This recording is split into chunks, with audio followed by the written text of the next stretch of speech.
Você fala e o seu time não escuta? Tá cansado de cobrar? Esse é o 7º princípio de Deming, esse princípio é para você.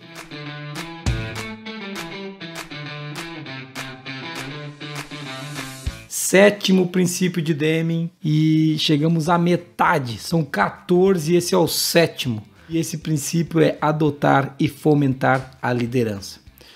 E por que esse princípio é tão importante? Talvez agora você fale, não, mas esse princípio é, esse princípio básico. Pega a ISO de 85 lá, pega a ISO de 1980, vai ver onde que tinha liderança. Quando o Deming falava disso, era muito moderno. Hoje, continua sendo moderno e mal praticado, e a gente vai falar um pouco disso. Uma coisa que o Deming coloca, e que eu quero trazer já de cara para os princípios, é que o trabalho de gestão não tem nada a ver com supervisão. Você fala assim, como assim? Liderar não tem nada a ver com supervisionar. Esse é o primeiro grande paulada nos dedos que o Deming dá.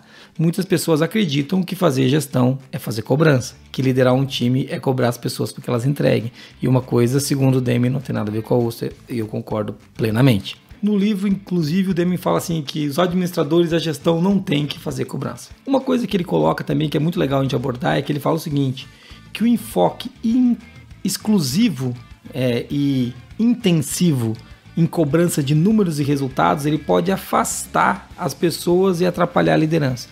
Ele coloca que a administração por número, por objetivos, por padrões de trabalho e por avaliação de desempenho devem ser abolidos em favor da liderança. Quando a gente escuta isso hoje, fala, não, mas aqui a avaliação de desempenho é muito importante, a gente faz aqui na firma, todo mundo participa.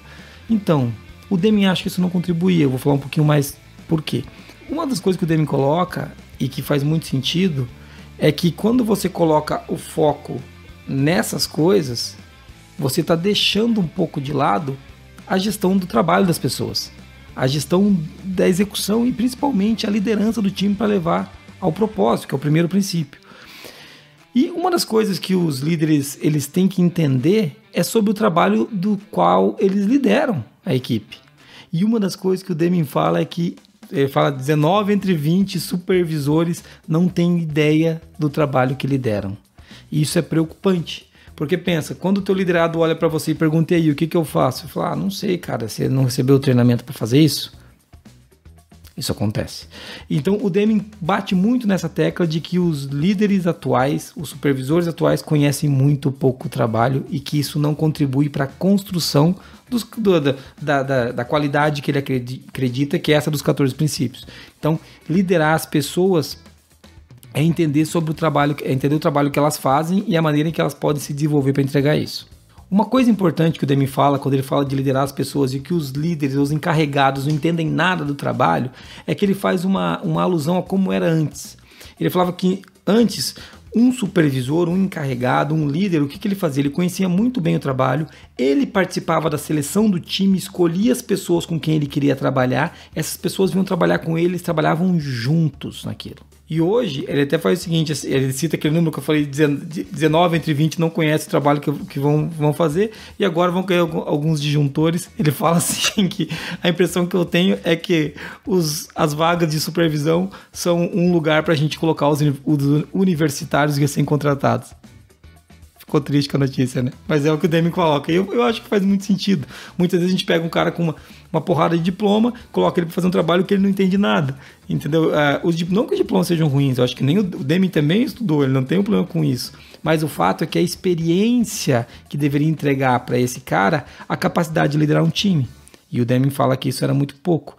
Uma coisa que eu citei no princípio anterior e que ele volta a falar aqui, ele fala assim que essas pessoas, esses universitários, muitos são inteligentes, muito bem intencionados, mas quem que pode aprender um trabalho com 6 meses?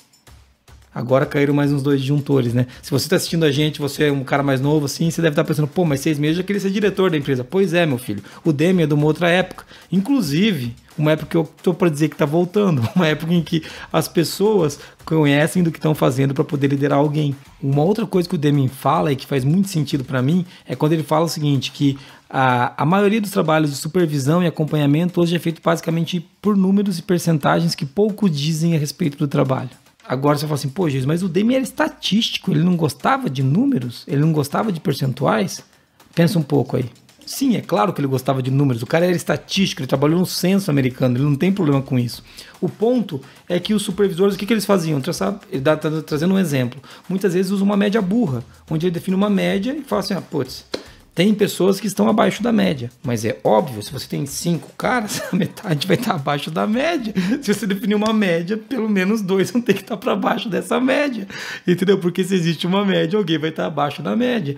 E o Deming combate essa visão simplista dos números, sem estatística, que é como a coisa geralmente é trabalhada. O Deming fala, por exemplo, que mais importante do que encontrar quem está abaixo da média é você achar aquele que está 10% abaixo do limite inferior, estatisticamente, do resultado que deveria estar dando, e trabalhar com esses caras, né? Resolver esse problema, não ficar trabalhando só com média. E ele tem um trechinho aqui que eu vou ilustrar, que eu acho muito a pena. Eu pedi até para o Marquinho botar no canto aí para vocês verem uma pequena nota que ele tirou de um jornal. Vamos ver. Lendo o texto, está escrito mais ou menos assim: metade ainda abaixo da média. Apesar do aumento, disse o representante do sindicato, mais da metade dos participantes ganharam menos que a média anual para a liga, o equivalente a X mil dólares, 75 mil dólares. Claro, metade dos participantes ganham abaixo da média. É óbvio, você entendeu? E ele até brinca, ele fala, o que você quer fazer? Você pode cortar os caras que estão lá em cima, você vai movimentar a média, mas metade ainda vai ficar abaixo da média. Então, assim, é essa solução simplista que o Deming combate. E para fechar esse capítulo, o Deming ele dá um exemplo da ausência de liderança quando ele fala assim que ele vai num hotel e no hotel tem um aviso dentro dos quartos que se alguma coisa sumir, eles vão responsabilizar a camareira que limpa o quarto. Ele perguntou se é um jeito de gerar o envolvimento dessa pessoa, dessa camareira com o trabalho, ou está só alimentando o medo? Que vai ser o nosso próximo princípio. O 8º princípio é elimine o medo. E eu quero chamar você a participar dessa série. Se você tem um bom líder ou um mau líder, comenta aqui embaixo. Não, mentira, não fala mal do líder não, que vai dar confusão para mim. Mas você pode vir aqui comentar o que você pensa sobre liderança. E esse princípio de adotar e fomentar a liderança ainda é um princípio pouco usado nas organizações, ao meu ver. Não que vale alguma coisa, mas é uma grande opinião. Se inscreve no canal e eu vou pedir um favor. Comenta aqui se vocês estão gostando ou não da série, se a gente está indo para um caminho bom ou não. Se chegamos à metade dela, a gente tem mais 7 episódios para falar para frente, beleza? Próximo episódio, elimine o medo. Importante, hein? Valeu.